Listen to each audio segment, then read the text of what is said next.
Great Expectations by Charles Dickens. Chapter 49. Putting Miss Havisham's note in my pocket, that it might serve as my credentials for so soon reappearing at Satis House, in case her waywardness should lead her to express any surprise at seeing me, I went down again by the coach next day. But I alighted at the halfway house, and breakfasted there, and walked the rest of the distance, for I sought to get into the town quietly by the unfrequented ways, and to leave it in the same manner. The best light of the day was gone when I passed along the quiet echoing courts behind the High Street.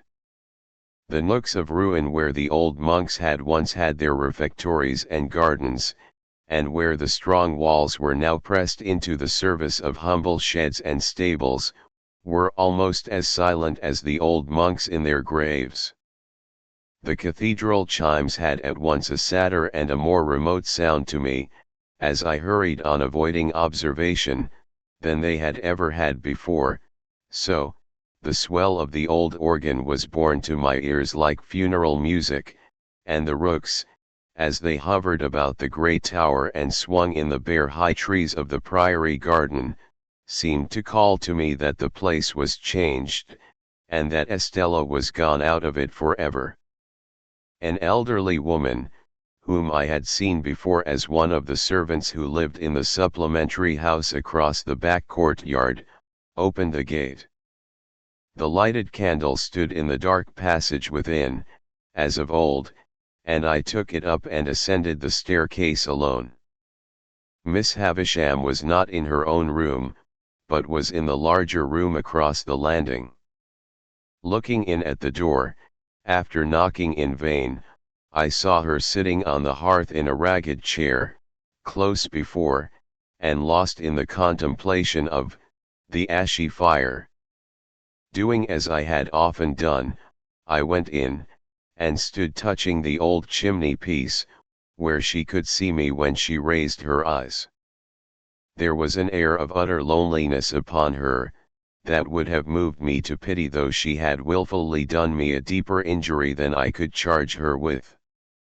As I stood compassionating her, and thinking how, in the progress of time, I too had come to be a part of the wrecked fortunes of that house, her eyes rested on me. She stared, and said in a low voice, "Is it real?" "It is I, Pip. Mr. Jaggers gave me your note yesterday, and I have lost no time." "Thank you. Thank you." As I brought another of the ragged chairs to the hearth and sat down, I remarked a new expression on her face, as if she were afraid of me. "I want," she said, "to pursue that subject you mentioned to me when you were last here, and to show you that I am not all stone. But perhaps you can never believe, now, that there is anything human in my heart." When I said some reassuring words, she stretched out her tremulous right hand, as though she was going to touch me, but she recalled it again before I understood the action, or knew how to receive it. "You said, speaking for your friend, that you could tell me how to do something useful and good. Something that you would like done, is it not?" "Something that I would like done very much." "What is it?" I began explaining to her that secret history of the partnership. I had not got far into it, when I judged from her looks that she was thinking in a discursive way of me, rather than of what I said. It seemed to be so, for, when I stopped speaking, many moments passed before she showed that she was conscious of the fact. "Do you break off?" she asked then, with her former air of being afraid of me, "because you hate me too much to bear to speak to me?" "No, no," I answered, "how can you think so, Miss Havisham?" "I stopped because I thought you were not following what I said." "Perhaps I was not," she answered, putting a hand to her head. begin again, and let me look at something else. Stay. Now tell me. She set her hand upon her stick in the resolute way that sometimes was habitual to her, and looked at the fire with a strong expression of forcing herself to attend. I went on with my explanation, and told her how I had hoped to complete the transaction out of my means, but how in this I was disappointed. That part of the subject, I reminded her, involved matters which could form no part of my explanation, for they were the weighty secrets of another. So, said she, assenting with her head, but not looking at me. And how much money is wanting to complete the purchase? I was rather afraid of stating it, for it sounded a large sum. £900. If I give you the money for this purpose, will you keep my secret as you have kept your own? Quite as faithfully. And your mind will be more at rest. Much more at rest. Are you very unhappy now? She asked this question, still without looking at me, but in an unwonted tone of sympathy. I could not reply at the moment, for my voice failed me. She put her left arm across the head of her stick, and softly laid her forehead on it. I am far from happy, Miss Havisham, but I have other causes of disquiet than any you know of. They are the secrets I have mentioned. After a little while, she raised her head, and looked at the fire again. It is noble in you to tell me that you have other causes of unhappiness, is it true? Too true. Can I only serve you, Pip, by serving your friend? Regarding that as done, is there nothing I can do for you yourself? Nothing. I thank you for the question. I thank you even more for the tone of the question. But there is nothing. She presently rose from her seat, and looked about the blighted room for the means of writing. There were none there, and she took from her pocket a yellow set of ivory tablets, mounted in tarnished gold, and wrote upon them with a pencil in a case of tarnished gold that hung from her neck. You are still on friendly terms with Mr. Jaggers? Quite. I dined with him yesterday. This is an authority to him to pay you that money, to lay out at your irresponsible discretion for your friend. I keep no money here, but if you would rather Mr. Jaggers knew nothing of the matter, I will send it to you. Thank you, Miss Havisham, I have not the least objection to receiving it from him. She read me what she had written, and it was direct and clear, and evidently intended to absolve me from any suspicion of profiting by the receipt of the money. I took the tablets from her hand, and it trembled again, and it trembled more as she took off the chain to which the pencil was attached, and put it in mine. All this she did without looking at me. My name is on the first leaf. If you can ever write under my name, I forgive her, though ever so long after my broken heart is dust, pray do it. Oh, Miss Havisham, said I can do it now. There have been sore mistakes, and my life has been a blind and thankless one, and I want forgiveness and direction far too much, to be bitter with you.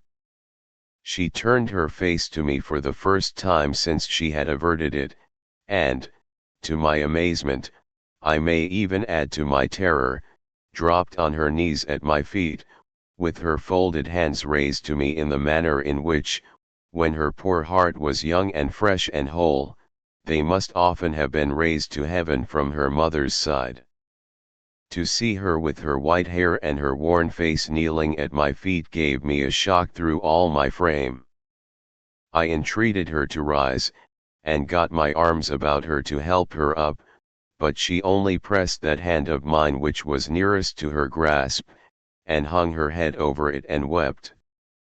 I had never seen her shed a tear before, and, in the hope that the relief might do her good, I bent over her without speaking. She was not kneeling now, but was down upon the ground. "Oh!" she cried, despairingly. "What have I done? What have I done?" "If you mean, Miss Havisham, what have you done to injure me, let me answer. Very little. I should have loved her under any circumstances." "Is she married?" "Yes." It was a needless question, for a new desolation in the desolate house had told me so. "What have I done? What have I done?" She wrung her hands, and crushed her white hair, and returned to this cry over and over again. "What have I done?" I knew not how to answer, or how to comfort her. That she had done a grievous thing in taking an impressionable child to mold into the form that her wild resentment, spurned affection, and wounded pride found vengeance in, I knew full well. But that, in shutting out the light of day, she had shut out infinitely more, that, in seclusion, she had secluded herself from 1,000 natural and healing influences, that, her mind, brooding solitary, had grown diseased, as all minds do and must and will that reverse the appointed order of their Maker, I knew equally well. And could I look upon her without compassion, seeing her punishment in the ruin she was, in her profound unfitness for this earth on which she was placed, in the vanity of sorrow which had become a master mania, like the vanity of penitence, the vanity of remorse, the vanity of unworthiness, and other monstrous vanities that have been curses in this world? Until you spoke to her the other day, and until I saw in you a looking-glass that showed me what I once felt myself, I did not know what I had done. What have I done? What have I done? And so again, 20, 50 times over, what had she done? "Miss Havisham," I said, when her cry had died away, "you may dismiss me from your mind and conscience. But Estella is a different case, and if you can ever undo any scrap of what you have done amiss in keeping a part of her right nature away from her, it will be better to do that than to bemoan the past through 100 years. Yes, yes, I know it. But, Pip my dear," there was an earnest womanly compassion for me in her new affection. "My dear, believe this, when she first came to me, I meant to save her from misery like my own. At first, I meant no more." "Well, well," said I. "I hope so." But as she grew, and promised to be very beautiful, I gradually did worse, and with my praises, and with my jewels, and with my teachings, and with this figure of myself always before her, a warning to back and point my lessons, I stole her heart away, and put ice in its place.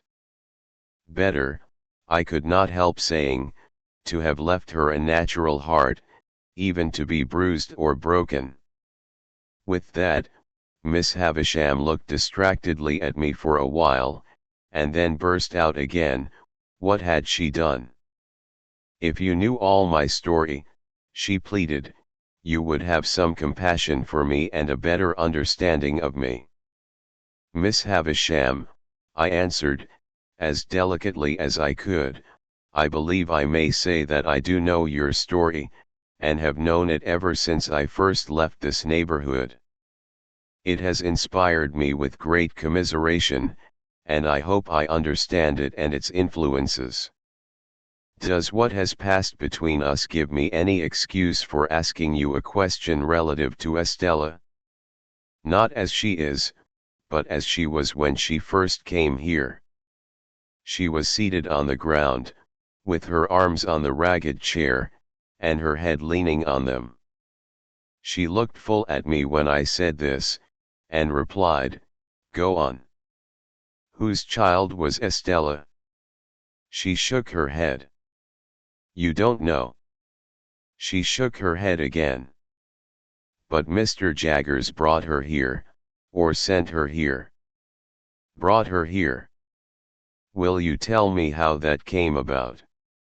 She answered in a low whisper and with caution, "I had been shut up in these rooms a long time, I don't know how long, you know what time the clocks keep here, when I told him that I wanted a little girl to rear and love, and save from my fate. I had first seen him when I sent for him to lay this place waste for me, having read of him in the newspapers, before I and the world parted. He told me that he would look about him for such an orphan child. One night he brought her here asleep, and I called her Estella. Might I ask her age then?" 2 or 3. "She herself knows nothing, but that she was left an orphan and I adopted her. So convinced I was of that woman's being her mother, that I wanted no evidence to establish the fact in my own mind. But, to any mind, I thought, the connection here was clear and straight. What more could I hope to do by prolonging the interview? I had succeeded on behalf of Herbert. Miss Havisham had told me all she knew of Estella, I had said and done what I could to ease her mind. No matter with what other words we parted, we parted.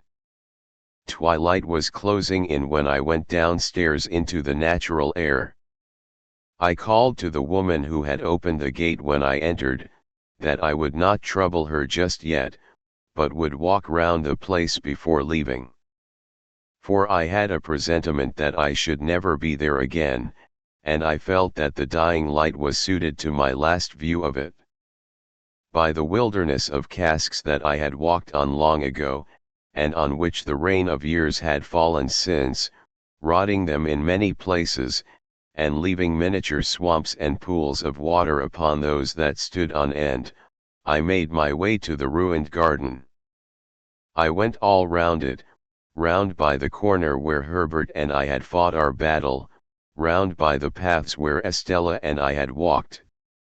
So cold, so lonely, so dreary all. Taking the brewery on my way back, I raised the rusty latch of a little door at the garden end of it, and walked through. I was going out at the opposite door, not easy to open now, for the damp wood had started and swelled, and the hinges were yielding, and the threshold was encumbered with a growth of fungus when I turned my head to look back. A childish association revived with wonderful force in the moment of the slight action, and I fancied that I saw Miss Havisham hanging to the beam.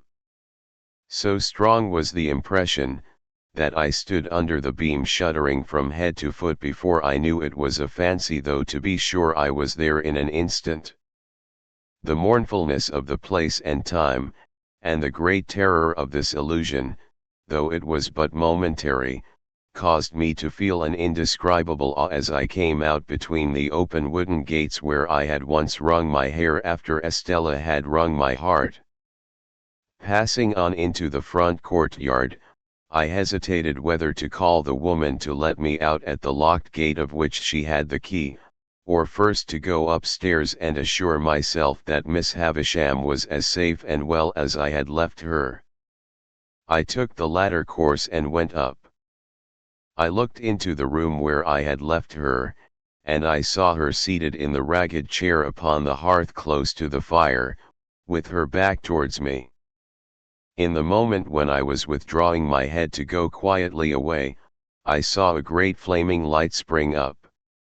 In the same moment I saw her running at me, shrieking, with a whirl of fire blazing all about her, and soaring at least as many feet above her head as she was high. I had a double-caped greatcoat on, and over my arm another thick coat. That I got them off, closed with her, threw her down, and got them over her, that I dragged the great cloth from the table for the same purpose, and with it dragged down the heap of rottenness in the midst, and all the ugly things that sheltered there, that we were on the ground struggling like desperate enemies, and that the closer I covered her, the more wildly she shrieked and tried to free herself. That this occurred I knew through the result, but not through anything I felt, or thought, or knew I did. I knew nothing until I knew that we were on the floor by the great table, and that patches of tinder yet alight were floating in the smoky air, which, a moment ago, had been her faded bridal dress. Then, I looked round and saw the disturbed beetles and spiders running away over the floor, and the servants coming in with breathless cries at the door. I still held her forcibly down with all my strength, like a prisoner who might escape, and I doubt if I even knew who she was, or why we had struggled, or that she had been in flames, or that the flames were out, until I saw the patches of tinder that had been her garments no longer alight but falling in a black shower around us. She was insensible, and I was afraid to have her moved, or even touched. Assistance was sent for, and I held her until it came, as if I unreasonably fancied, I think I did, that, if I let her go, the fire would break out again and consume her.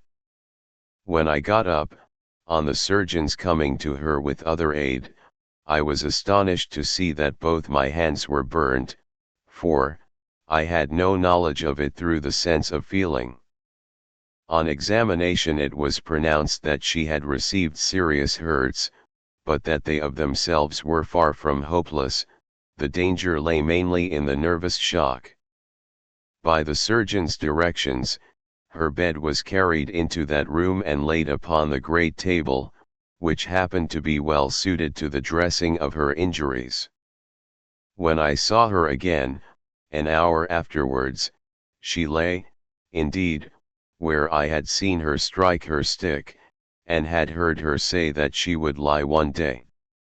Though every vestige of her dress was burnt, as they told me, she still had something of her old ghastly bridal appearance, for, they had covered her to the throat with white cotton wool, and as she lay with a white sheet loosely overlying that, the phantom air of something that had been and was changed was still upon her.